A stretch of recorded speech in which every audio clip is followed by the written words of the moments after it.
Welcome to the old young ones. We have finally reached the episode where it is appropriate to say, have we got a video? Because it is Yes, we have a video. Have we got a video? every single YouTube one we put up, someone said, "Ooh, have you got a video?" Yes, We've got a video. That's good. Which, by the way, Nice. Good job. I counted 5 times somebody says, "Have we got a video?" And Vivian has lost his patience by the second time. Vivian's lost his patience by the time the credit rolls. Yeah. The opening credit. Well, let's get right into it. We are talking about Nasty, and we are here. I'm John Clark. I'm here I'm here as always with Howie Weingarten. Howie the bastard. Hi. Hello, Howie. Hello. And this is somebody we haven't had on the Cabinet Comics in a long time, but he is a Cabinet Comics old time guest. Matt Tate is here. Yay! Matt Tate is a brilliant musician and plays the Chapman stick, which I can't even really look at without hurting veins in my head. But he's also a British comedy aficionado, so he's one of the first people I wanted to get on this. And I wanted to save you for this one because this one combines a band that actually did well. Mm-hmm. This combines early British horror, early 80s British horror, and the young ones at their peak. This might be my second favorite episode. This is definitely my favorite episode that I remember because I haven't watched it in probably close to 30 years or so. Oh, wow. And, wow. Yeah, Go back and watch. I'm having flashes. Nostalgic pangs for one, but just having huge flashes, like going back to like seeing these characters that haven't been in the forefront of my brain in decades. So like I remember seeing the young ones airing on MTV. That was like mid 80s, late 80s, something like that. Yeah, it would have been like a couple of years after it ended on the BBC. So I think Wiki said it was 85. So whether or not it was then, but somewhere along that time, mid 80s, like I'm not even a teenager and watching this stuff and loving it. I remember I always loved that show. I've got to go back to that show. I've got to revisit it. I'm going to love it. I have to go back. And then just one of those things. I didn't get around to it. It's like seeing The Thing. Like that movie had a huge impact on me. Also because the head falling off and seeing that as like a 7 or 8 year old just really stuck with me for a long time. And then I eventually saw it again. And just like a flood of memories, but the thing why have I not seen this in so long? And that's how I felt watching Nasty. Yeah, there are certain shows and certain movies that like I feel like I shouldn't go more than 5 years without seeing. Yeah, like, there are movies I watch every year. Like I will watch. I'll watch Lord of the Rings every year. I'll watch the Indiana Jones, all of the Indiana Jones, probably once a year. All of them. Well, now that there's 5, probably or the Holy Trilogy. The Holy Trilogy, but usually what happens is I watch the trilogy and I'm like, I'll keep going to Crystal Skull. And I actually liked Dial of Destiny. It wasn't a great movie, but it was not a bad movie. Yeah, I liked it much more than the Crystal Skull. And I usually watch, and definitely the Jesus Christ Superstar every Good Friday. You see, he's a good boy. He's a good boy. He's a good boy. There's a good boy. I love hippies on ruins. That's my wheelhouse. Hippies on. Are there any other kind? Yeah, flares on flares jumping off the 3 blocks that are left in Jerusalem. Flares and hairs. Yeah, big fat Herod. Well, I used Herod. to say, Herod. He's a big fat guy. I would watch the Tim Burton Batman every year, but that's kind of before there were so many superhero movies. Now it's like, it feels like there's 50, but in total, actually, there probably is at least that much, not just MCU or DC, but once you get into like TV shows and stuff like that. Well, and you get into like the Hellboys and the Crows and the Tank Girls, it's a whole genre, which, by the way, we talked about it a little bit. It's kind of weird doing Cafe Comics for 11 years and not spending the next hour talking about how amazing Deadpool Wolverine is and Oh my God. and how freakish it is that Robert Downey Jr. is going to be Dr. Doom. Out of control. I just found out today. It's like, that was something that just seemed like, I mean, if he goes Tropic Thunder where he's unrecognizable, that seems to be the way that it would make sense because Dr. Doom is scarred, right? Right. But they said, now when they announced him, I went back and listened to that again, and we'll get into the young ones, but this is breaking the internet. So let's break it along with the rest of the internet. They did say there was only one actor. Smash it like Vivian. Yeah, because there are rumors that like, Tony Stark comes back. They find a Tony Stark from the multiverse that's actually Dr. Doom. But they did say when they introduced him, there is only one actor who could play Victor Von Doom. So he is not Tony besides the other 2 or 3 guys who've already played him. But they didn't. Right. They didn't really do a good job. I agree. There is no definitive Dr. Doom. Yeah, there is a definitive Tony Stark, and he had the best send off of of most just characters, much less. Yeah, not much less superhero characters. And I know you guys can't bring him back after that. But you can't because I just saw them do that. I know you guys haven't seen Deadpool Wolverine, and I will not give spoilers, but Hugh Jackman had a send off, which I would argue is better in Logan. Yeah, and they were able to just go, yeah, that counts, and we're bringing him back anyway. Yeah, and as they should. Yeah, well, that's what Deadpool is. So like the young ones breaking the third wall. Is it fourth wall? Fourth wall. Fourth wall. No, it's breaking the 3D or something. I don't know. Yeah. So let's get into it. So this episode. Right. This episode. I was gonna contribute to the MCU. Okay, go ahead. The only guy who can play Dr. Doom better than what's his face, Robert Downey Jr. I'm so glad you stopped to say this. You're so prepared. Is would it be Monk to Willie the Hunk? Did you say Monk to Willie the Hunk? Monk to Willie the Hunk. Yeah. Is that a human being? Is that he's from University Challenge. Oh, okay. I caught you off guard. You did. Which one was it? Was he Stephen? Matt hasn't seen the show in a while. That was Hugh Laurie's. He was one. Hugh Laurie. Okay. Yeah. I thought it was. That's how I was going to lasso us back into the thing. There you go. I thought we took a detour to Belgium or. I thought you were Holland. I thought you were talking about a wrestler. Would I ever say anything that was, non sequitur? Yes, that's why I'm here. Yes. I'm here to bring us back. If you had your own podcast, it would be 7 hours long and not have a topic. For the record, that's funny you should say that because coming out next week is a podcast without a topic. John, you should turn your gain up a little bit. But for the record, we're only on our very first sips. Yeah. Yes, we are. Again, truly, like these are just. Matt is having rush beer, which actually has rush. If you're listening to just the audio, Matt is having rush beer. I'm having a Goose Island 312 lemonade shandy, and Howie's having this grapefruit shit he found at a gas station again. El Jimador. All right. Yeah. Swaporama. The Shell gas station del Swaporama. Domingo. Swiga.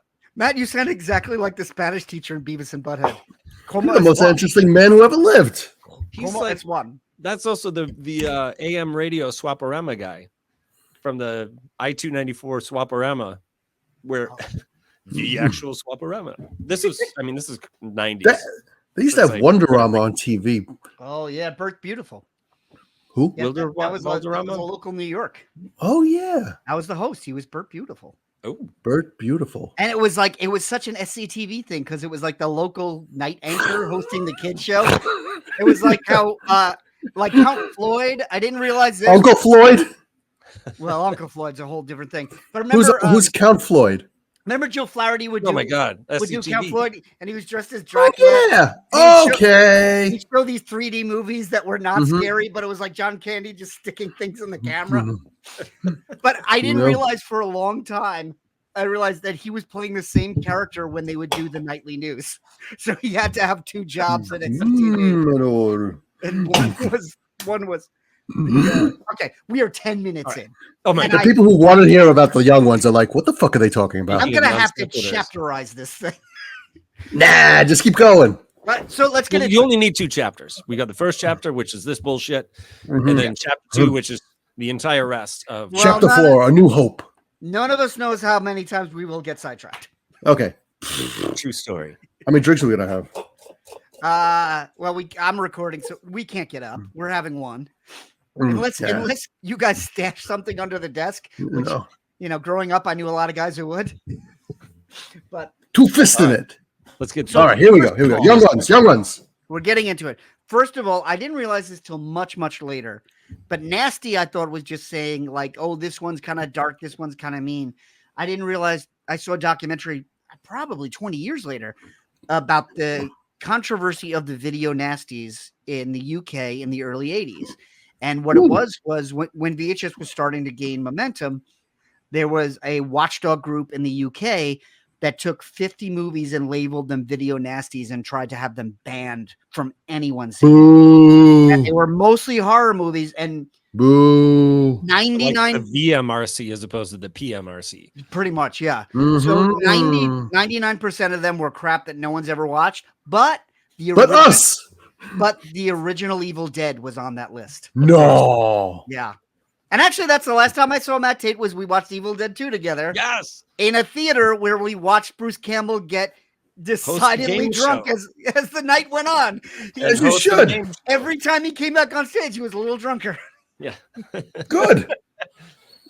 And saying, "Oh wow, look, a long-haired bearded guy in a t-shirt, black t-shirt. Weird." The whole crowd was bearded, black t-shirt wearing long-haired Pretty guys. much, yeah. Talking Anyway. about like wearing black, like the opening scene of this one, Nasty. I think they're making fun of the Ingmar Bergman. How many have I had? Yeah. The Ingmar Bergman film, The Seventh Seal, Yes. where he's playing chess with death, Yeah. and this death's like, he's like, "Hey, I won!"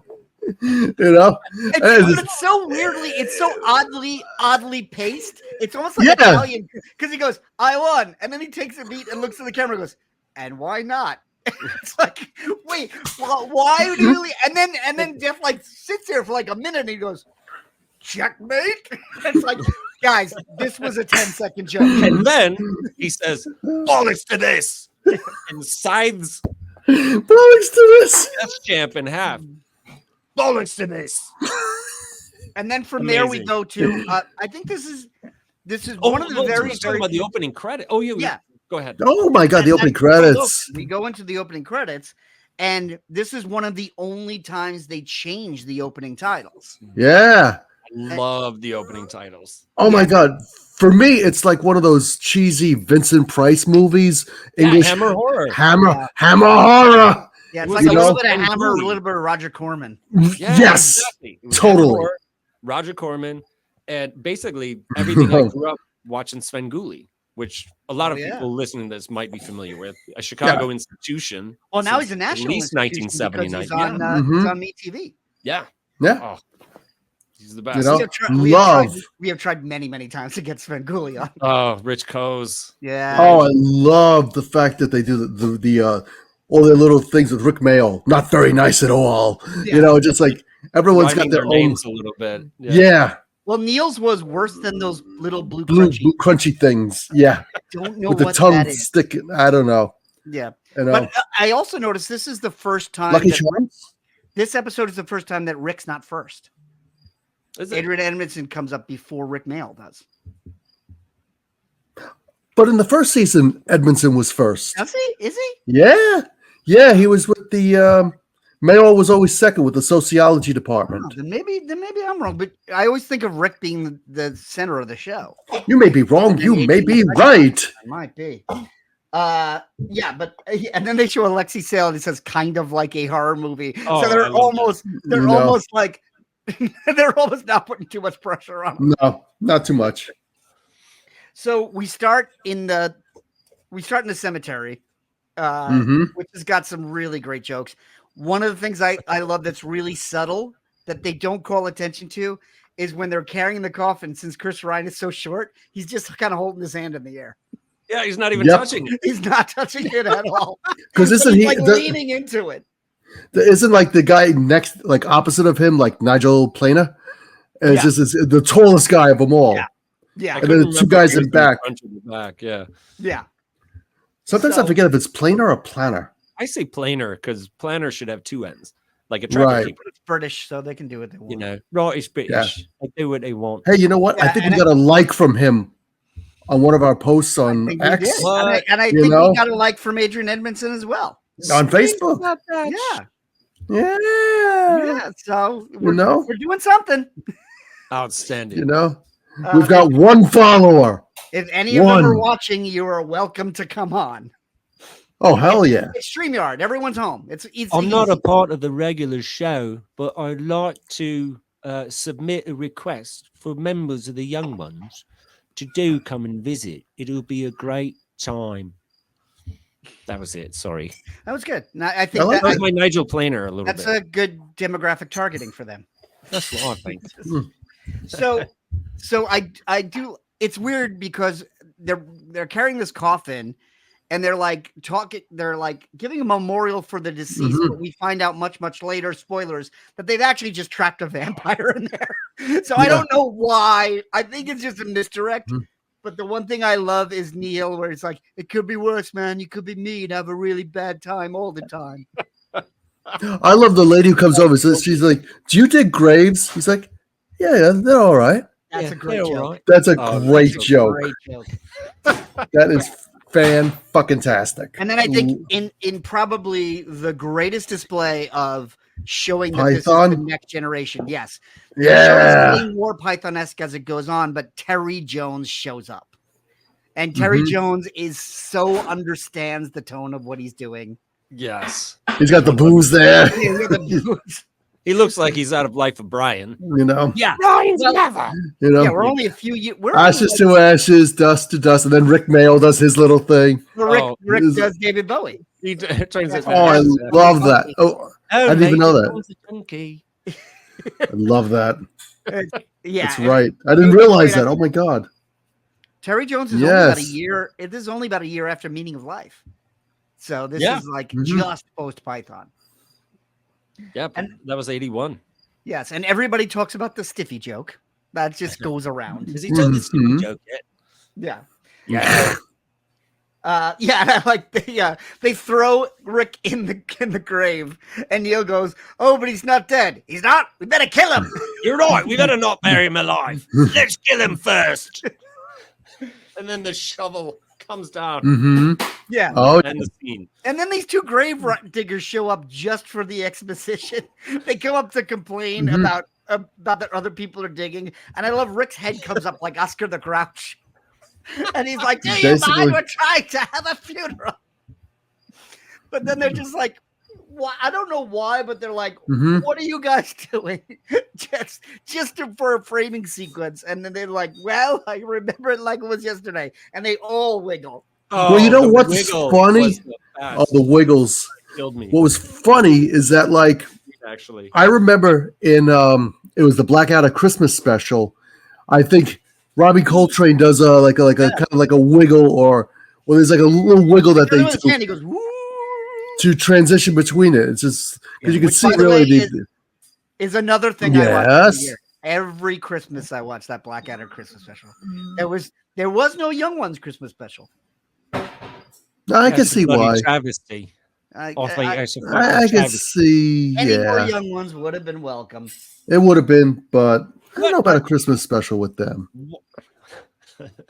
I don't know if we're talking about all the. I can't details. see. I But- can't see those guys with a Christmas tree in the house. Terry so- Jones Yes. poked Vivian in the Yes. Vivian in the eyeball. I don't remember why exactly that was, but I know it was a bit after Terry, the vicar, Terry Jones starts swilling some booze. Yes. As he I don't should. know. I don't remember why Vivian Vivian says something. said something. Just Oh yeah. And then they did- yeah. And like Terry Jones just lays it down. Like he's on there like a boss. Mhm. Like Yeah. Vivian, like you've got Rick and Vivian really intense. And Mhm. some other people are coming, right. If anyone's Mhm. gonna dig a grave, throwing their weight around. But Terry Jones comes on and like it's clear who's in charge of that scene, and it's just Oh like yeah, everybody's yeah. like, right, look, it's Terry Jones. Yeah. That had to be like amazing for And, them. He just That must like, that would do much. He's like, just I've got to plug my headphones back in. yeah, right. Just I mean, Yeah, because we talk a lot about how anti-establishment they were, but there is clear respect for the Pythons at every step with the young ones. So how'd you lose your headphones?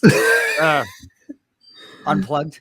It unplugged. Ah, It's a twisty bastard. I don't like it. it's a twisty. So now we get back into the actual twisticle, if you will. Sorry. Mm-hmm. we get into the actual story, which I love, which is now this sketch about them taking a bath. Oh my god! And I love every bit of this. I love the way Rick's hair is combed down, like it has no product because he just got out of the bath, and then it's just this mud that they make Neil Just go this into. slop. And there are so many masturbation jokes. Oh my god! And then Rick says to Neil says to Rick, "Look, the water's it's a bit murky. It's just mud. It's just thick, Just dense sludge." mud. Yeah, and Rick goes, "Come on, where's your spunk?" Where's your spunk? But I wrote this down. I'd never noticed it before. When Rick comes out, Neil is just sitting next to the bathroom, and he goes, Yep. "What are you doing?" "Queuing." "How long have you been there?" 30 years. 30 years. They're all supposed to be 20. No. It's so sarcastic and passive aggressive. He said something like, "What have you been doing? What have you been listening to me doing in there?" Yes. There's always And a place of, And Don't go listening to anything that I say. And well, that's how what he could I goes. have heard anything if you weren't doing anything? Blah, blah, blah, blah, blah, blah, blah, blah. Well, I love Like, wbe He's amazing. where I love when he goes, he goes, "I don't think you don't have anything to hide." He goes, it'll be curtains for you if you spill the beans. And he goes, "What have you heard about the beans?" What have you heard about the beans? There's so many jokes in here about none of them getting laid.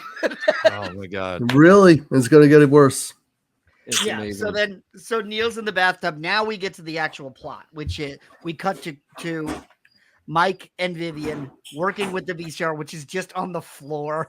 Mm-hmm. And there's just wires around it, and they're arguing because they don't know how to get it working. Yeah.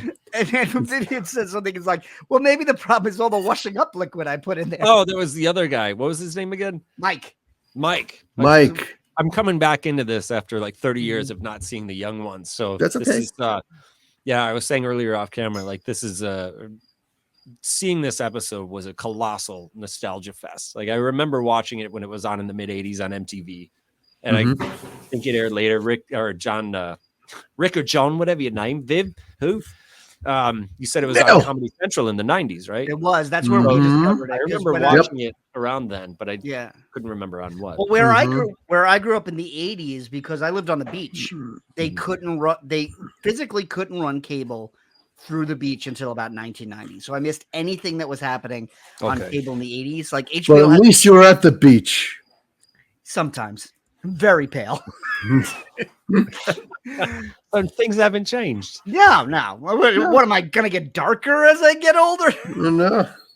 Let's see. Let's put him in that tanning salon. Yeah, but I love the scene with the two of them where he's like, maybe it's all the washing up liquid I put in there. He goes, well, what? It doesn't say to put washing up liquid in there. Yep. It doesn't say not Not to. Not to. It doesn't say chop this up with an axe. He goes, oh, it doesn't. Okay. He goes runs to get an axe. Maybe that'll fix it. All of it really. Oh works. my god. It's amazing. It's amazing. And then Rick comes back in the bathroom, and I don't know why. Like he just shows up back in the bathroom to complain that Neil has the lights on. Yeah. He is such a fuss pot. He's such an interesting character to me because he reminds me of somebody who's very pompous, who I don't know, I almost feel like he can speak in very proper upper English or something. Like maybe he was like, I wonder about his backstory. Maybe he was, raised by, like posh English folks, Neil? No, Rick. Rick. Oh, Rick. Okay. His character is, He reminds me of that. He's a spoiled brat. There's a lot of that. He's so easily deflated. There's all that stuff that he does to Rob. It's amazing. And he's a Marxist. He's like just a Lenin fanatic. He's got a picture of Lenin in his room or like, whatever. What is Lenin doing? Why? Right, because they're talking about the what is it? The Thatcher. That's the first line he says. Oh, the Thatcherite junta. Yeah, he's like the bathroom's free, unlike England, the Thatcherite junta. Yes. So you know what it reminds me of? The only other character I've seen like this, and Sebastian's been rewatching a lot of Community, and that was Britta. Like Britta was like constantly putting her political agenda in your face, but doing nothing about it. Yeah. Right, just a talker. He reminds me, for those with younger children who watch PBS Kids, he reminds me a bit of like Nature Cat with, I can't remember who else it was. There was a combination in my head that happened earlier. I was driving and I wasn't able to write it down to remember what it was, but like, holy shit, he is such a fun character. Yeah. He is just insane. There are a lot of sides to him. I love it. It was a character that he developed doing stand-up. And so he had it like for bad number poets. of years to really cultivate that character. Yeah. And in fact, so did Nigel Planner had Neil as a stand-up character for a long time. And those are really rich characters that have more facets to them than you'd think from the type of show that it is. Yeah. The funny thing is that like when you watch this show, in like one of the next episodes coming up, you'll actually meet Neil's parents. And that's actually a really funny scene. We'll get into that, of course, when we talk about it. One thing I wanted to say was that this was the episode that, for me, had the most yelling involved. Because at one point, we just got a kitten, right? And the kitten was sitting up on like a perch, right? I put on the young ones, and I'm playing it. And the thing is that watching it before the podcast, because I just wanted to, I was going to do my revisions, and all of a sudden I'm like, where'd the hell did the cat go? And the kitten is hiding because all these, I know, I felt bad. I was just like, everyone is just yelling at each other through the whole episode. Yeah. I was wondering about that. Like if, because I don't hiding kittens? Right. And another. No, like how much yelling is in the show? I couldn't remember. I remember Vivian's always yelling. Yeah. And then I kind of remember but Mike's yelling too, which is really bit. Yeah. He was like he seems to be the straight character. Yeah, right. I don't know. He's as straight as you get. Yeah. He has a lot of business in this episode that I really enjoy, because like the thing with the coffin is never mentioned, but also when they're trying to do the video, he's holding the tape up and trying to look at the tape. Was that Rick who was opening it? Like that was Mike. No, Mike was sitting on the couch while Rick and Vivian are arguing about how to set it up. I think one of those guys like spooled it back up. Yeah, I'm trying to remember because when Rick comes down, that's the second. Oh, have we got a video? Yeah.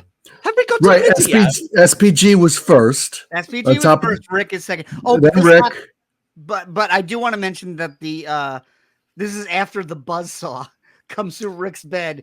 Which my God! It's like Adam West Batman level orchestrated. It's funny because like it was perfect with the horror intro. Little bit of it was like Pit and the Pendulum, just coming for your groomies. There was a lot of like there was a lot of just living with him to kind of build the suspense. And he opens up a floorboard and pulls out an issue of Cosmopolitan. And even really? Yeah. There's all the hammering, all the nailing and stuff. Like, I don't know if we're there yet, but Rick trying to lock Vivian in his room. Yeah, and it's like all the hammering's going on, and what was it? Mike said to him, "What's all that racket up there?" Oh, he's probably just reading again. Like, is that how he reads? But it's another masturbation joke. Oh, of course it is. Yeah. But there's a whole like sub sketch going on about Rick is incensed that Vivian's not in his room, and he demands to go back You in his utter room bastard. so he could be boarded. Yeah, so he could be boarded up. Yep. And then and he said, well, he traded rooms with Neil because he got sick all over his room.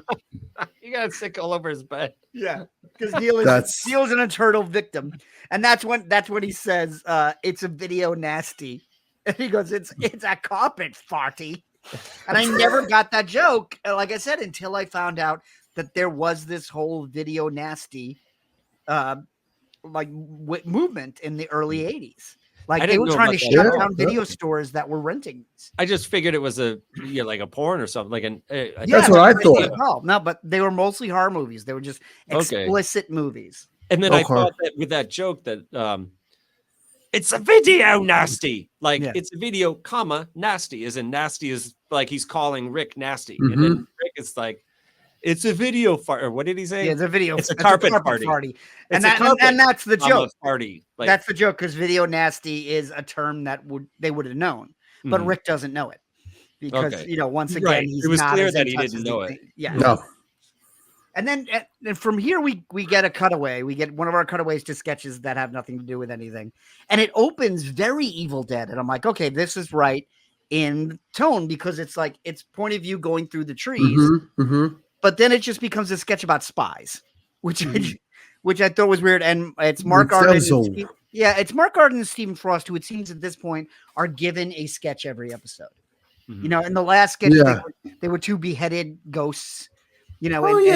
Copy's face. Yeah, they were two cops that were in the first season. They were two guys trying to get into the party. So there were always like these two, but that sketch seemed to just drag. It has like one joke. Didn't really do a lot. The guy's screaming really loud and they're talking really quietly. So you're not quite sure what anyone is saying. Were they playing check? No, they were playing cards. They were playing cards. Yeah. Yeah. And it doesn't really end. It doesn't really go anywhere. No. And he's like, the guy falls down. He's bleeding and screaming and everything. You know what this means, don't you? That, I don't know, recall the response. It means I have to get the door myself. And everything was just so calm. Just like it's calm. Right. It was an okay idea, but it didn't quite build. But that is where we get the first flash frame, and we get these in every episode. There's 3 in this one. Well, I counted 2, so I missed one. You missed one. So this is the first. I think there was 3. I'm pretty sure. Okay, well, I counted 2. This was the first, and I even on my laptop, it was very hard to pause it at the exact moment, and it looked like it was like a bowl of ice cream. Did anybody see anything else? Oh, is this like I didn't like the subliminal frame that comes in? Yeah. I don't remember. I didn't pause. I watched it twice a couple of days ago, and I wanted to review it today, and I didn't have much of a chance. That's what I saw. But then that sketch also has no punchline because I kept trying to find the flash frame, and then the sketch just ends where he's like, I've got to call London, and then it's like, well, what was? But what was so great about that scene is the guy's dying. It's like, get a pen. This is an emergency. The entire free world is, this depends on this, and he's just fucking around doing whatever he's doing. Yeah. But it's so what weird was to me so that funny about that was the guy who's climbing up his pants and ripping his pants. He's like ripped his pants off. He just has bare legs at the end of it. And then by the end of it, his pants are around his ankles. I've got to call London. So he's just it's short stepping because how far can you walk with pants? It's so weird because in this season they're starting to keep to the theme a little better. So it's like you have a cabin in the woods scene. Why is it not a horror movie scene? It's a very Evil Dead shot, like you said. It's a very Evil Dead shot, and that set you could use the same set, and probably good. Typical cabin in the woods kind of. Yeah, if it's a nasty, and nasty's a horror movies. That works with the intro. That works with the Evil Dead scene. The guy dying. It's got a lot of blood. It's a little bit of blood. but it's definitely like a spy espionage kind of thing. So that kind of. But you don't know something else because it's such a crazy show. Yeah. Like I was expecting something like, is a werewolf just going to barge? Because you can hear the wolf or whatever in the background. Like is something going to barge in and just devour these these spies are, just waiting for something else to happen. Because it was clear after me not having seen this in so long, I didn't remember what the pacing was. I didn't remember anything about it really as I was watching it. And just like, I just kept expecting something else to happen because anything can happen in this show. And That's so when the beauty of nothing it. does, Amazing it's very about it. confusing. Yeah. And I love how Yeah. just completely bizarre. And it doesn't have to make any sense. I love the absurdity of it. It was magic. It was magic watching this, and I cannot wait to watch the rest of them. Oh well, I'm they're all starting from scratch you and just definitely- watching the there's whole Yeah, only thing. start from 12. Demolition and go No, on. Yeah. that's the other thing I was really surprised about. I figured this would have run a lot more episodes. No, but I mean, it's like Faulty Towers. 12. It's like they did 2 seasons, and they were like, "That's enough." Done. yeah. I mean, Blackadder is considered a long-running show, and there's like 24. 24. Yeah, Plus the Christmas. yeah. Mhm. Plus the reunion. No. special. And that too. So we come back to the house, and Here comes Neil. here comes Neil and answering the phone, which actually does happen in season 1. That with that answer the phone, Neil. And I'm like, oh, they're going back and they're my doing God. that sketch again, but they're going a different way with it because first of all, I love that somebody just called and was like, who's the short comedian Harry somebody? And he's like, do you know who Harry is? Yeah, yes, we do. And he hangs up. And he's holding the flower pot. That's so funny because they built on that from Cash when Neil was beating up the hippies. He's like, ooh, every time that Neil gets violent, he's got a fucking erection, Oh, I didn't even think of that because he does get really into it. He gets does- really into He it. does want to beat up Rick, and usually it's season 1, he's usually just passive and just dumped on. Yeah, But do you remember how he came downstairs in the first place? in a dress. Fell out the window. He fell out the window. The dress comes That's later, right. Dress comes later. That's right. Yeah, he fell out the window, walked in, still wearing his shirt in the bath. He just answers the phone. And he, Well, so he actually, grabs even a flower before that, pot because he's in the You know? backyard. I think it was even before that scene happened. With the Was it flower just pot. before the phone. He's in his bath. He's like, oh, the entire bike. He finds the bike. He fired my bike. Oh, I wonder where this went or something. I'm paraphrasing all Yeah, my. that was it. It isn't. That's shortly right, that's after before that, the I think They dress. get the phone call, and he answers the phone. Hello, oh, something, and just like, like how he fell out of the window. Yeah, it's not Amazing. mentioned at all. It was But- so ridiculous. That was the part that was, I think, possibly the hardest laugh I had of the whole show. Of the I episode. think for me it was the flower pot when Rick goes, "How are you holding that up?" Yes, it's just a dick joke, and there's an applause break for that dick joke. Yes, there is. There was applause, and I think Andrew Torres, who did, I believe, Bob. episode 5. Oh, he did episode 4, Bomb, with us. He mentioned that in season 2 there is no audience. Season 1 they had an audience. Season 2 they don't have an audience, which means in editing they were like, put an applause break there. Yeah. They're like, that's too good a dick joke. If people were there, they'd be clapping. Laugh track. And is that when is that like right after that the postman comes in? Because that guy was fucking great. I love that guy. Although you know what, amazing. right in that when Rick and Neil start hitting each other, there's the Oscar Wilde joke that you always used to repeat. I did. And you're looking at because you were like, oh, talk about Oscar Wilde. And he goes, Oscar Wilde was a great writer. That's what he goes. He goes and slaps him. Howie, you did in the 90s. You used to just say, talk about Wow, Oscar I forgot I did that Okay, joke. Oscar Wilde. See, I thought that Yep. the light bulbs would have gone off when you heard that joke again. Well, it's funny because like when there's a few things that Mike says, and maybe as I'm getting older, I'm drawing towards Mike more and more. But like Mike's like, I don't mean to be negative, but no. I actually said that at work the other day. And people are just like kind of like, the hell are you talking about? That's my favorite Mike line, and it's this episode. I don't mean to be negative, but I don't mean no. to be negative, but no.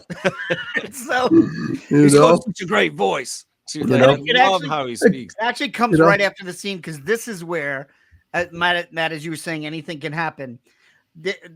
I think the most young one's line that's ever been said in 12 episodes. Oh no, the front doors doors. exploded.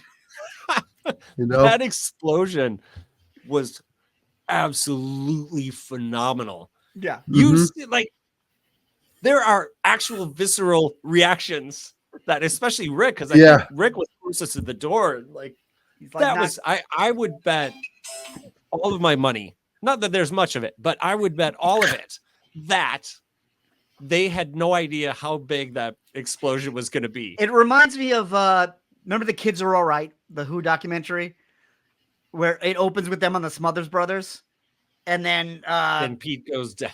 And the crew, the crew put like twice as much explosive in the kick drum as it was supposed to. And Pete said that cost him half his hearing. Yeah. Oh, like it's that explode where they're knocked back. Yeah. From that. It's even like the that second episode, I think, Oil, where when we were talking, we had a guest on, Michelle, and she said, "Did you see the look on Mayo's face when that thing goes off? He looks like he's surprised and because genuinely startled by an explosion. The dinner pot explodes. The dinner pot explodes. Yeah, so explosions and stuff. My favorite moment, my ultimate young ones, kind of like, there's no other show could do this joke. And this may be getting a little ahead of myself.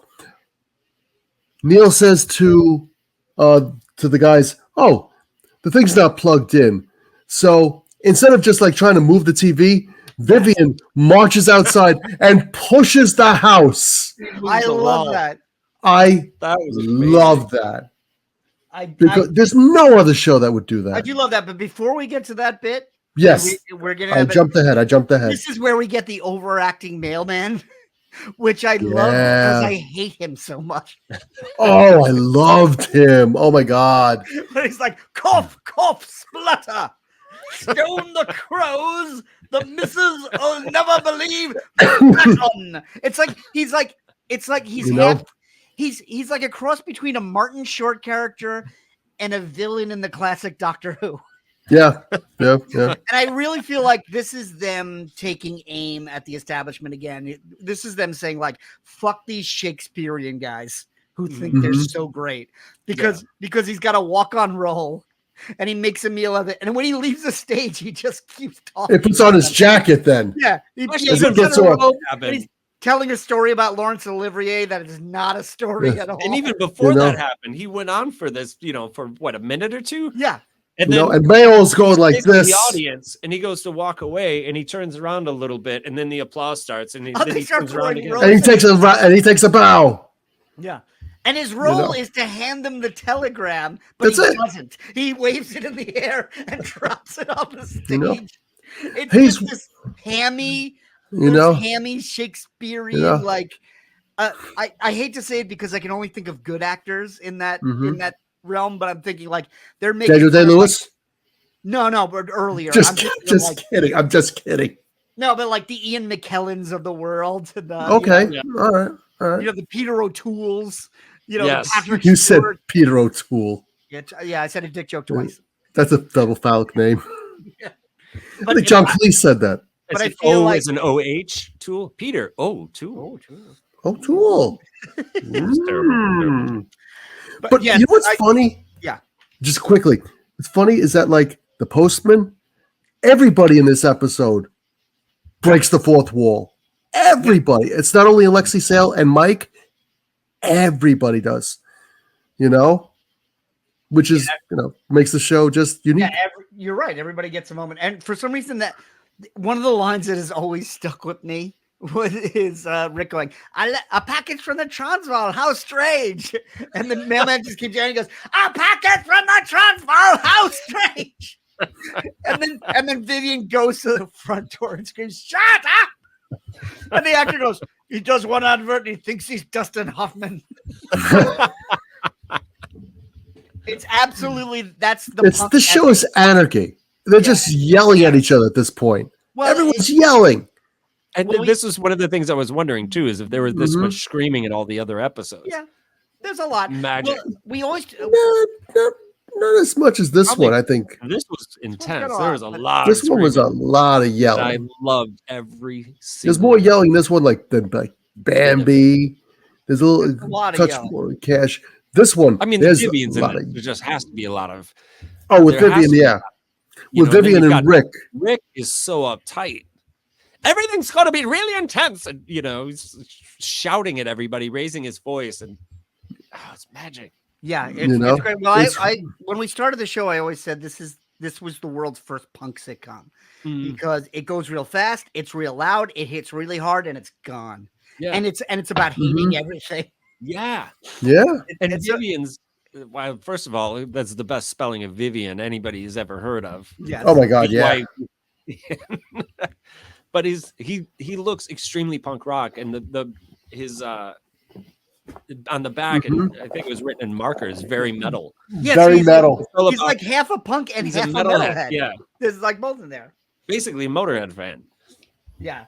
Yeah. So then Neil comes back in the dress. And then there's this whole thing about the dress, which I think is great, but I'm like, this could easily be in a different episode because it's not about the video nasty. It's just about that for some reason Rick has a dress that they never get to the bottom of, and Neil's wearing it. It's got his name written on it. Yeah. The fact that he wrote his name on it. He wrote his name on a dress in case it got lost. And he's like, oh, he's just like kind of like, oh. Yeah. Where did that dress come from? But they forget about it completely because they go right back to, have we got a video? And Neil asks twice. So this is 3 or 4 because he goes, have you got a video? And he's like, the next person to say, have we got a video is going through that window. Have we got a video? And I love this. Vivian rips the window out of the wall, walks over, tells him to stand there, and smashes the window through his head. He's like to the side, sideways, to fit into the frame of the window, and smashes it. And Neil has no reaction. Well, I wanted to know, do we have a video? Yeah. Yeah.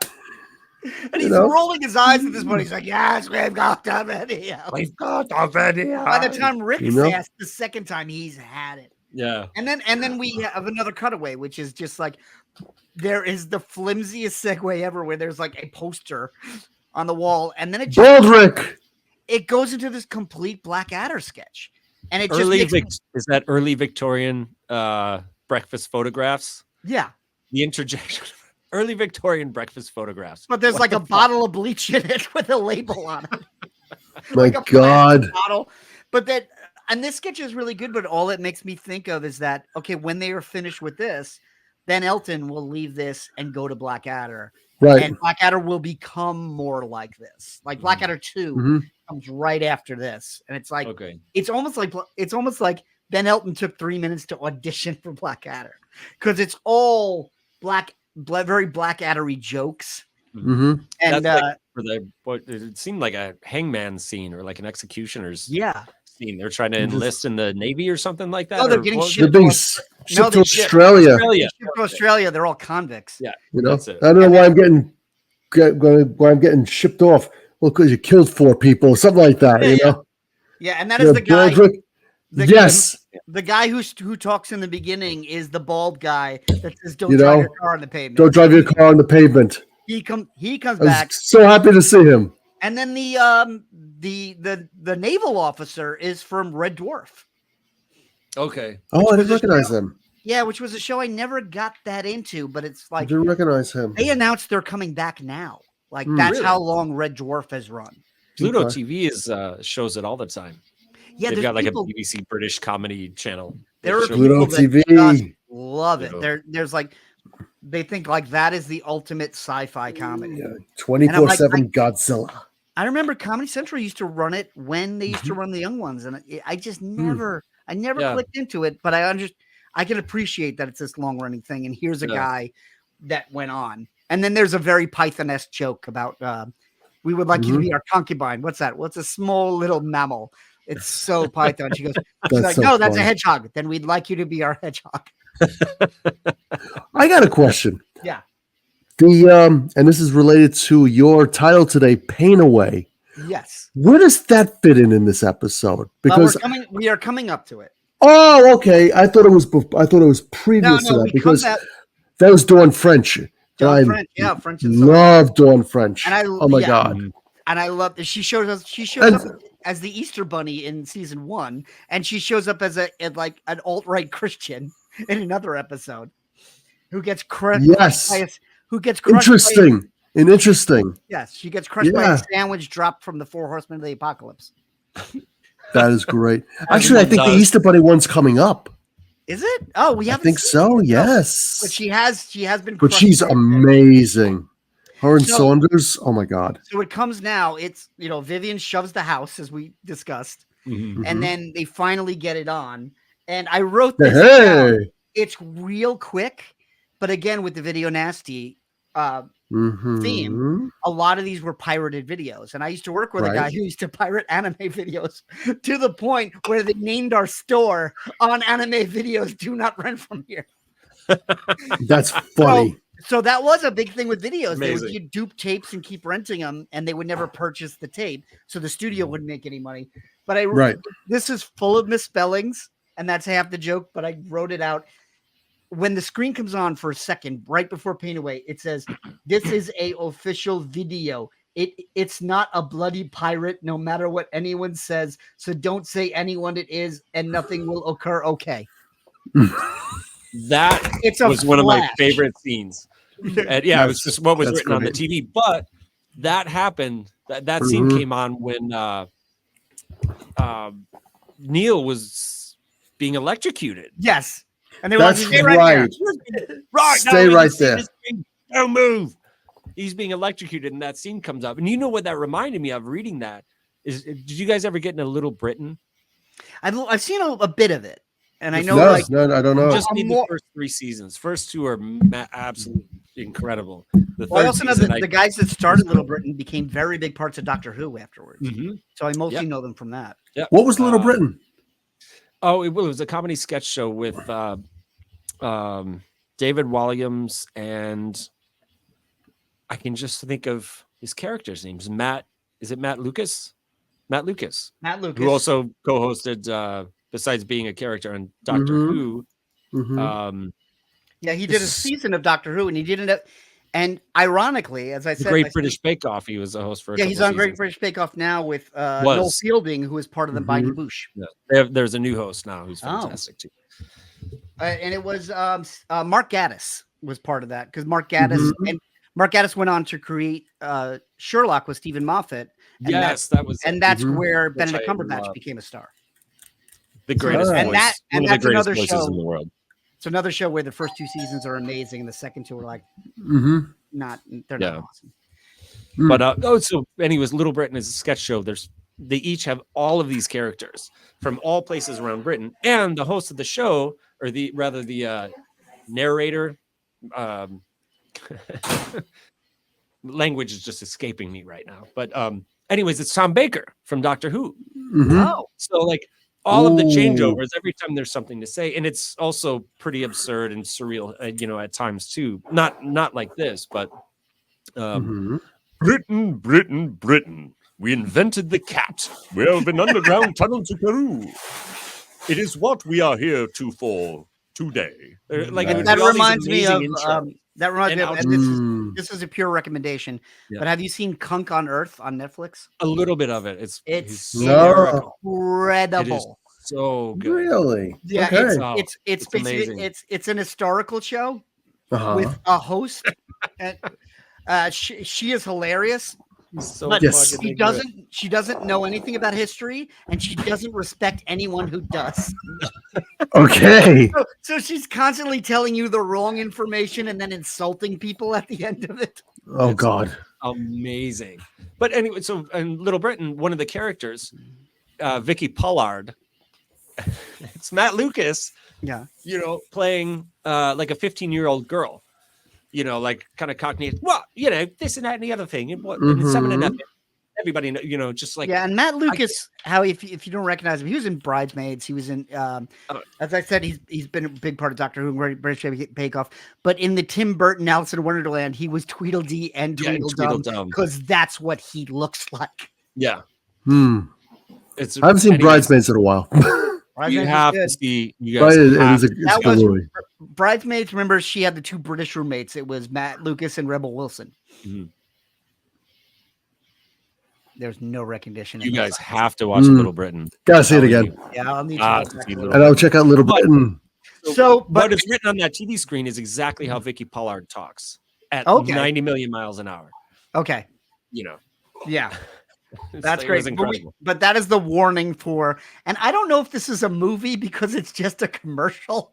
Uh-huh. And it just seems like an excuse to shove this sketch in because it felt to me like Dawn French had this sketch, or Lisa Mayer wrote this sketch, and they thought it was great. And they were like, well, we're looking at a TV, just say it's on the TV. But I love it. It's like this menstrual cramp. It's this menstrual cramp medication, but the commercial takes place in hell. Who's the Pain Away. Pain Away? Who's Dawn French is the devil? Yeah. Who's the other lady? She was awesome. She looks so familiar. I feel like you know what? I have no research on this. I'd have to look at the credits. I want to say she's the mom in Time Bandits because that's all I can think of. Oh, And I don't know. I don't know that. I don't know, but she was I have to watch that great. episode again. Oh, and Time Bandits. I'll remember. Taika Waititi just brought back Time Bandits, and I'm afraid to look at it.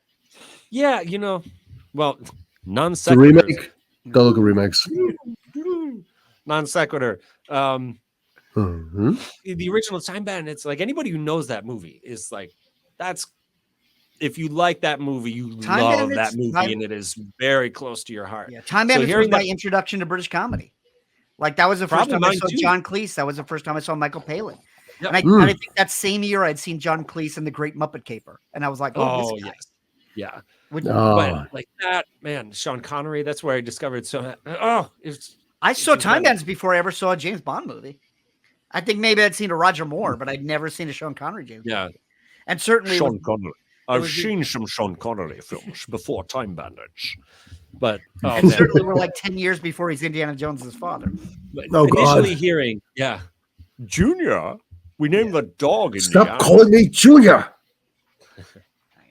Indianapolis Jones, Trailer Park Boys reference. Why are you dressed like Indianapolis Look at that. Jones? Look at that. If you're watching the video, I'm Oh, holding up the yes. Henry Jones Sr. super articulated action figure that would only come out in the window of Dial of Destiny. They'll with never action, make this Amazing. With- ever again. with action briefcase That'll be- and umbrella. Come Yes. on. Yeah. And he's holding the Accurate Grail bolt Diary. pattern too.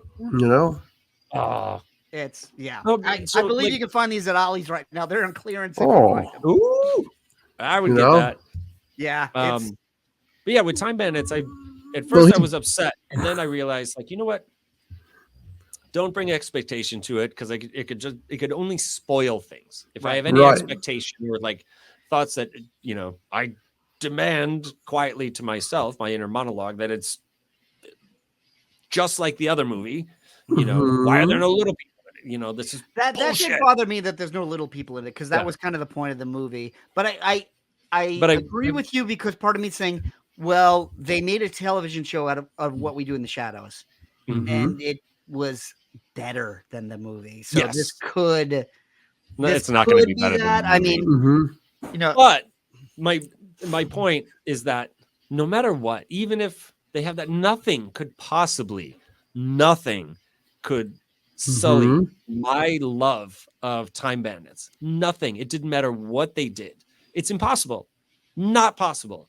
So at worst case scenario, the show sucks. I still love Time Bandits every bit as much as I ever did. Mhm. Sure. Nothing can diminish that. So maybe True. this is also good. I can look at this as something else. Like, we've got yeah. And then for different some, Hulks. There's like the MCU, and there's these movies over here and this one, but this is part of this, but this other person played. Like, we can like all of the things. right. So And I'm keeping an open mind. Yeah, and the fact that Lisa Kudrow is in it, I think, is really interesting. Mhm.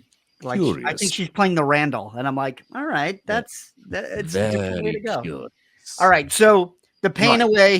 away is just pure Back to the- perfection. Back to the Back to young the ones. Yeah, Anyway, that was pain away. Absolutely But then, and now we go right from that to Alexi Sale as Oh, the wait, what does they vampire. say? Alexi Sale. Yes. period pains. Next time you get He's one of those talking about pains, period I'd pains. recommend a hysterectomy, and it'll be gone in no time at all. Yeah, and it says That was on the, that was a If you want to make money, own a drug company. Yeah, Fast, effective profits. Own a drug company. that's pretty true, though. Yeah, True and those story. bastards have been employing me. Hey, spread the wealth. So now we get to the whole Alexi Sale. Alexi Sale, yes. I love him. The end of the episode. He's so weird in this. Please, can either of you answer this question? Why is he South African? I don't know, but that makes Why him funnier. Talking about it. I would say, why not? Is he Why South not? African? I agree. He is a man of Why accents. He's not? Clearly, so a man after my own heart. Whether they're good or not is irrelevant. Just that I love. So you're on the People pro who do Alexi Sale because Alexi Sale has been a polarizing. Alexi Sale is polar. him. Who could not like him? How is this even possible? He was fucking amazing. You know, he has such a different energy and a different rhythm that some people think he's an intrusion, and some people think he's another addition. I go episode by episode. There's ones I think are great. I agree. And there's ones that are like, and even this one, I got my highs and lows with him. But you could say that about This main one to me characters. was his. This was some of his best work. This is his most memorable. I You know, definitely just like that when I the think of vampire. Alexi Oh my Sale, god, the vampire, the driving instructor I'm a driving loved it. instructor from from Johannesburg. Johannesburg. He was great. And He's then fucking great. his whole stand up about selling out. We were talking about this on the last episode about how they had that punk aesthetic, and Alexi Sale in the last episode. If you remember it, Matt, last episode had Emma Thompson and Stephen Fry and Hugh Laurie showing That was up at the before end. John. And That was Bambi. We had that was Cash. Bambi. Oh yeah, that was two before. And Alexi was very against it. He's like, no, we're punk, we're Marxist, we're anti-establishment. These people come from Cambridge. I'm not on board with this.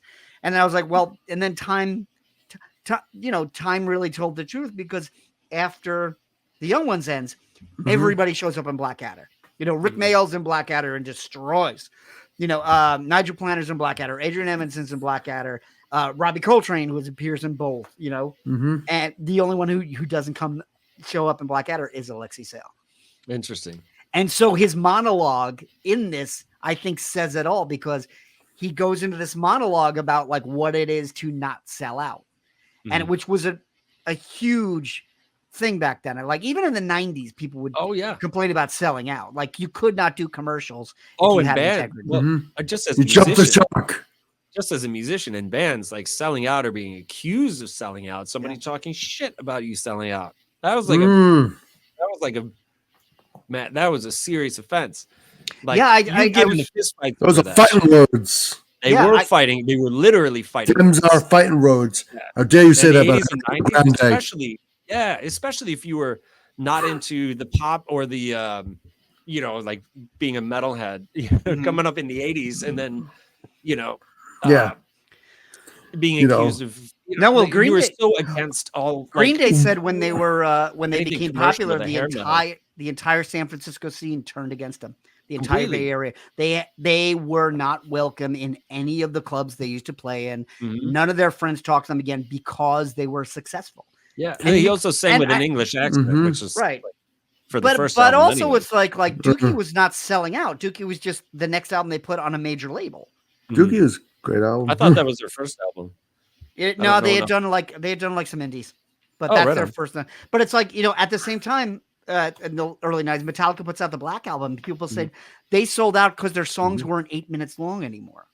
Yeah, or it's progressive. It was like when you come back from One and Dyer's Eve and Blackened, and then the next thing you put out is Enter Sandman. For those of you who know Metallica, I was like, I was done. I was like, even I thought like these guys sold. It took me 2.5 months. My brother, my next younger brother, played it every fucking day for months. It took 2.5 months for me to like be able to tolerate anything. Yeah. And then I grew to really enjoy the album. Oh, it's a great album, yeah. Howie and I had a friend who got that album and yelled. I remember he bought the album to Sam Goody, and the clerk said they sold out on this one, and he said, "Fuck you, Metallica rules."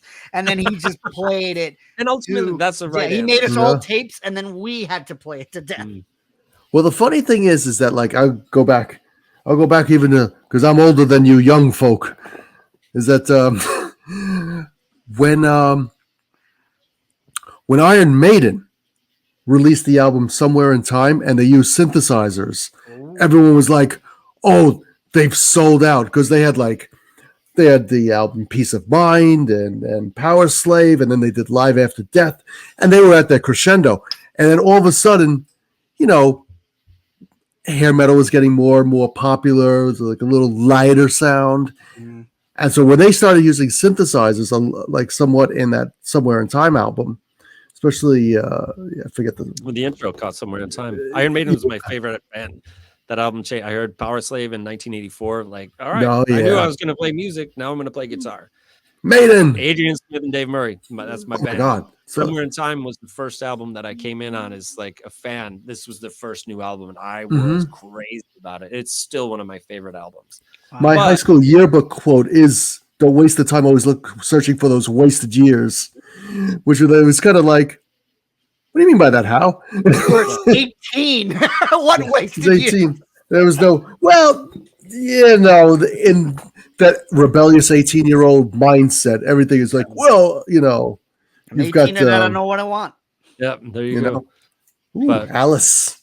Yeah. So Alexi is like, he's both making fun of like big theatrical, because he's running around in a Bela Lugosi tuxedo with a top hat, and he's at one point when he gets out and he runs down and he has them cornered, he goes into an old Jewish man accent where he's like, my God, what a choice. It's like out of nowhere. Oh my God.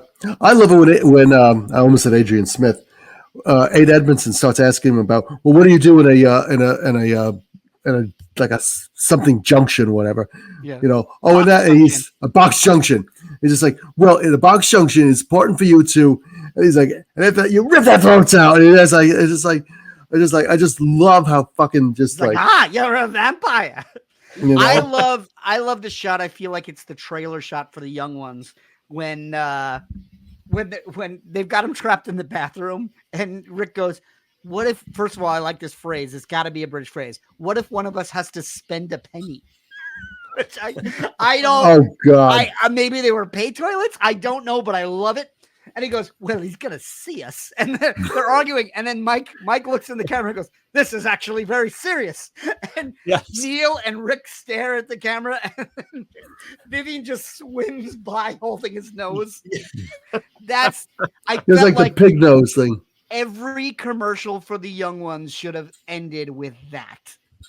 This is actually very sad. There's some guy on, I think, X, who runs a thing for The Young Ones. And that's the name of his Young Ones page. This is actually very serious. We follow them.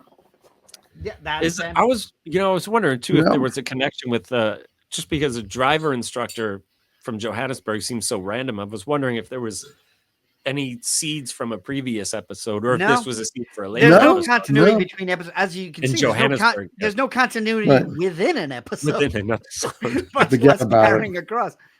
But I do. At what point did the accent switch? Because I read somewhere that Alexi Sale was from Liverpool. Yeah, when he does, when he looks in the camera, he completely drops.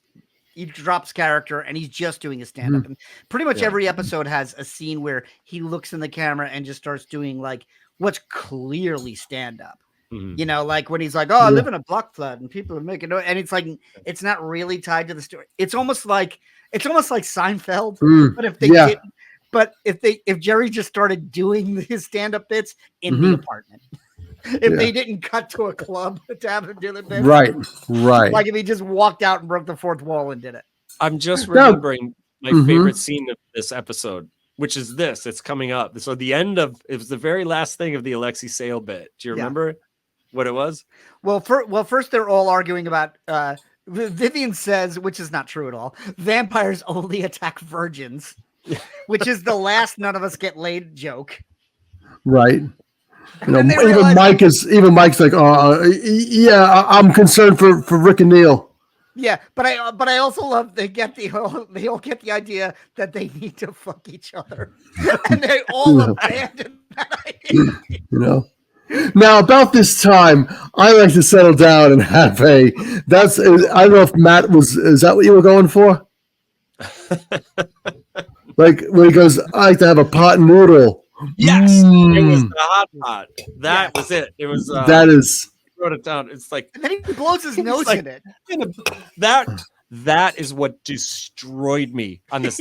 This was the Yeah. thing that made me laugh the hardest. If I was eating anything, I would have had the same reaction. Like he Mhm. blew his nose into the spoon. It's like because I have a bit of hot pot, And then it sends him into more of a homicidal rage. and it You know? exploded. There was just this freak out. There is that one. Sort of Mhm. similar to the bomb going off with the door, with the postman coming and setting Right. There is that one moment where he's just like, and they said, I've got no talent. And you see the four of them just sitting around. Drinks like a fish. Oh yeah, I hate him. You know, Alexi It's not who- funny. Let's see who. Hilarious. And That is I love hysterical. They're backstage. Vivian's got sunglasses, and Rick's wearing a little hat. You know, Chris Ryan's got the glasses on. Yeah, You know, just like who? You know, that joke really just- works. it really, really with a worked. Cockney accent. Yeah, I think that's his actual accent. They will talk about It me. was I'm down me Liverpool. back. Was Liverpool was Liverpool? It's a bit more of a But it's Beatles less. accent. It's less lyrically. Like Yeah. it's less It is. Beatley. Yeah, It's less more of a, George. yeah. I love that. Tell me what you want me to play. I'll play. Oh my god, that's hysterical. Oh my god. But that hot pot. So where do they come where Vivian just is just like, I'm gonna go get my car. I'm gonna get my car. And he just drives it into the house. yes. Why? Why not? Oh, Watching this this is episode again also where tonight, they I'm make just the like- second mean Leonard Cohen joke. Oh my god, we're gonna be dead, yet still alive, like Leonard Cohen. Oh, what was the first Leonard Cohen The joke? first one was nobody listens to me. It might as well I might as well be Leonard a- Cohen record. Yep. For me, I mean, no offense to anyone, but my favorite Leonard Cohen record is the one that I've not heard. That like Is it good? I don't know because I haven't heard it. I don't want to hear it. I don't want anything to do with it. Just- But it was so weird because around the time that he I don't want passed to away, hear it. around the time that he passed away, he was put on this like national treasure pedestal, and every time I was like, remember Is the he young one's Canadian? taking a shit on him on 2 occasions. yeah. Isn't he Canadian, anyways? I don't know. He was a good songwriter. Well, yeah. Like with Dylan, maybe he's a good songwriter. I don't want to hear him perform his compositions. I like hearing other people do it. Like, wow, that is a great song. It's like when That's Jeff just Buckley me. did Hallelujah. Oh my That's He transcendent. owns it. Yeah. He owns it. That's like Hendrix doing Watchtower. Yeah. It's his. So this is the end of the episode. The vampire comes down. They pull the curtains, and he said, "I forgot about the time difference between Here and Johannesburg. And he jumps on the couch, and the couch is a coffin. That's never happened Conveniently. before. Never. And he's like, thank God for Wilson's comfort coffins. It wasn't the light God. Looney Tunes gag. Wasn't there It light, is. like sunlight starting to come? Yeah, through the sunlight windows? came in, and then he just started flipping out. It's, And then just and that's where they come back to the grave, and the Right. and the gravedigger does say, "Oh, have you got a video? The fifth and final." Yes, we've got a video. And then I do like this ending. This ending actually wraps things up, which they never do. Was that it turns out that Alexi Sale is not a vampire. He's the guy that rented them the VCR, and now he's going to charge them full price. And they all go, wow, 500 pounds. wow, what a What a complete bastard. bastard. Harry the To the bastard. You're right, breaking the fourth wall. And Alexi Sale is like, You know what Yeah. his vampire You know? character reminded me of was Curly Howard. Yes. yeah. Very He was much. completely Curly Howard to me. Wow. from That's Liverpool. right. You're right. Yeah. And then the credits roll on two zombies doing nothing. Then I was like, okay, where's the joke? Yeah, I was like, you made these two guys up. You know? Like, there's I the see, joke. Where's the joke? Whenever I see a cutaway with no joke, I'm like, do you know how long it Mhm. takes to cast and build the set and the makeup for people that aren't part of your show and put them out there, and then they don't do anything? You know what? Here's a very minor observation. Perfect. Yeah. That this show, this is like compared to like all the rest, when it came to And Matt, one of the things that I love about the young ones are their puppets. Yeah. This show did not have a lot of puppets. It had SPG. Yeah. And I think that was the it. Scottish gerbil. Yeah, the Scottish hamster. Yeah, the hamster. That's Vivian's From hamster. Glasgow, yeah.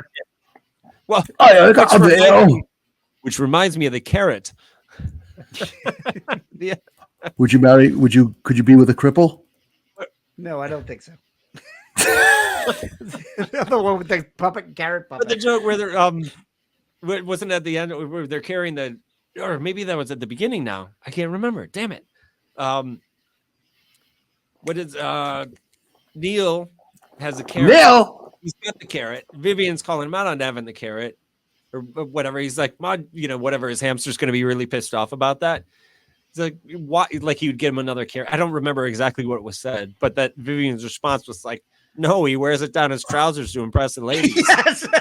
Yeah. I know they wanted to get a steak, and it's like, all we have is this vegan something. They had to drive a steak through or something. Yeah. The vegan something. You know what? I wanted to talk about quickly because we always cover this. What do you guys think of The Damned? I didn't know The Damned was a big band when I saw great. this. I was like, okay, another. Because I heard you never heard of it again, but then I heard that they had this legacy. Matt, were you into The Damned? No, I never heard of them, to be honest. Not in the 80s, I bought all the Hit Parader, Circus Magazine, Metal Edge, all these magazines. And in the back, at some point on one of the pages, the black and white pages, there would be all the pictures of the T-shirts and posters you can order. So they're always like Exploited, GBH, Great Bit and Hardcore, Maiden shirts, Metallica shirts, and this and that, Ozzy, Anthrax, Sabbath, yep. Lita Ford. There was always Samantha Fox. Yeah, always. Everybody loves Samantha Fox. Look, we're Gen Xers. Samantha Fox opened a door for every one of us. No, and our pants. Something to do with a carrot. Yeah, more of a gherkin, but that's okay. I remember seeing The Damned in there too, so I was aware of them. Starting about 1987-ish. So I need to go back and investigate them to see if I recognize any of their tunes. But I do know that they were one of the important bands at the time. Yeah. I thought seeing that performance, I was kind of surprised. But he's playing makeup for one. Yeah, and he's playing like a 12-string Vox. That I'm like, I don't hear that. Did he just bring that to the shoot, or is that a thing he did? Yeah, I don't know. I'd have to listen to the recording again. Because I'm sure it was lip synced. I wouldn't expect that was a live recording because it would probably it might have been live. It could have been. Yeah, I think all the bands did play live. For a band like this, for a show like this, it probably was because Top of the Pops or any other TV show that's going to have a band like regular mainstream BBC One. And the story was that's going to be they're playing the recording. You're just lip syncing, right? Well, but the story was for the young ones. They added bands so they would be classified as variety show and they'd have more budget. So they were just like, all right, we'll just figure out a reason for a band to be in here every week. Yeah. The other thing that'll help us now is pop music. Yes, I enjoyed it, man. I thought they were great. I am curious to go in and find more. It says I'm looking at their Wikipedia page. It says they formed in the 70s. They broke up a bunch of times. They formed during the punk years. They broke up in 78. They got back together in 79, and then they made 4 albums in the 80s. Then they broke up. They came back in the 90s. So they just seem like one of these bands that's important to the history of music. They are. I know. It's funny too because the day after I watched the episode, which I watched them Thursday, I watched this twice, and then Friday I went to Reggie's to see Stickman, and when I see Gojira playing one of my favorite metal bands playing the Olympics with there's the disembodied head of Marie Antoinette and everything. Oh yeah. On the next table, there was a woman who had her entire back of her jean jacket was a patch of The Damned. Wow. I was like, this is fucking great. This is amazing. And it was a killer patch. And you had just watched you'd already watched the episode at that point. The day before. Wow. Yeah. It was perfect. It's like, this is fucking amazing. This is great timing. There's actually a very, very minor debate that goes on the Young Ones Facebook fan pages of who is the best musical act that they ever had. I myself have to go. It has to be Motorhead. Motorhead. It has to be. Yeah, I mean, Matt. I mean, there's it's Lemmy. It's Lemmy. you know, like Dexy's Midnight Runners is on it. Madness is on it. Madness is on. I would love to see both of those. Yeah. They're You know? both. They're in the first season. There's some. Matt- there are some great fans, but I mean, I think the young ones actually got me interested in Motorhead, and I think we watched that, and then I asked you, Howie, to make me some tapes. Right. You had a Right. lot of Motorhead on cassette, and that's Madness was. I did. Madness was in an episode like early on. I think it was like boring. I think that they were in. They will actually come back in the final episode and do Our House. Yes. Nice. Yes. So, well, that is nasty, and It was nasty. Yeah, well, it wasn't nasty at all. I think this is in my top 2 or 3 of the entire series. It's a great episode. It's a great episode. This is my top Amen. episode of the one episodes that I have watched to actually gauge it by. I love. Go watch this Bambi. episode. I'm gonna watch. I'm just gonna watch Bambi. in order. Watch them all. run it, Watch yeah. them all. Yeah, Yeah, you won't be I'll run it. disappointed. Look, there's a few lulls I think in season 1, but not season whole episode. 2, but not. Yeah, I mean, there's some classic jokes from every episode. That's the one thing about this show that rewatching it now, like probably 20. I got the DVD set when it came out. I think in like the early 2000s. The thing is that like watching the show, you're like, oh my God, I remember that joke. I remember that joke. It's just like, oh my God, I still quote that joke. Oh my God, that's a young one's joke. Yeah. That's the beautiful thing about this show. Yeah. You know, just I know solid. I'm gonna love it. I fell in love with this episode. DNA. And And then the one Yeah. thing, go ahead, John. no, that's one of the reasons we wanted to do this podcast was we realized this was a show that people weren't talking about anymore. They weren't remembering it anymore. And, you know, like we've got a little podcast, but the response has been great. And actually, this is a good time to mention it.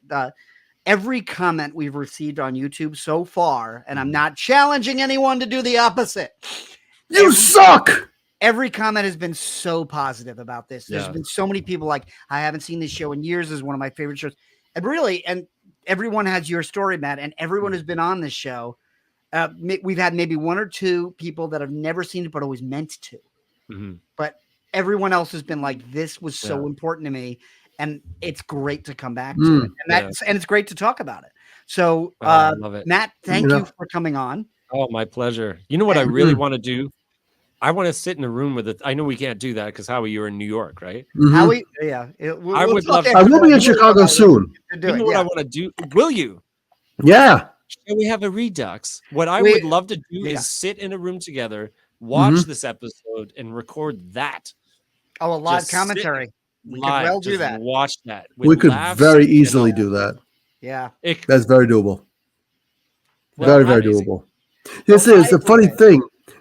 One thing, before when I suggested to John that we do this, I thought, it would be part of the Caffeinated Comics umbrella. We would just do one episode that would cover, the whole series. But John was just like, let's just rewatch the whole series and let's do one for each because each just brings so much. And it's been great. It's so much fun. And we have 3 left. And the next episode will be Time. Yes. Another great episode. And our guest for that will be Wally Podrazik, who is the author of TV The Book and a professor of media studies at the University of Chicago. He's a good friend. He's been on Caffeinated Comics. Wow. Cool. I've been honored to speak in front of his classes about podcasting and media. But if anybody knows a lot about the impact of one television show on history, it's Wally. So yay. We will have him in a couple weeks. And until then, wonderful. no, just keep watching. Yeah. Keep at it. Keep going. Thanks, everybody. Because we may not be the young ones very long.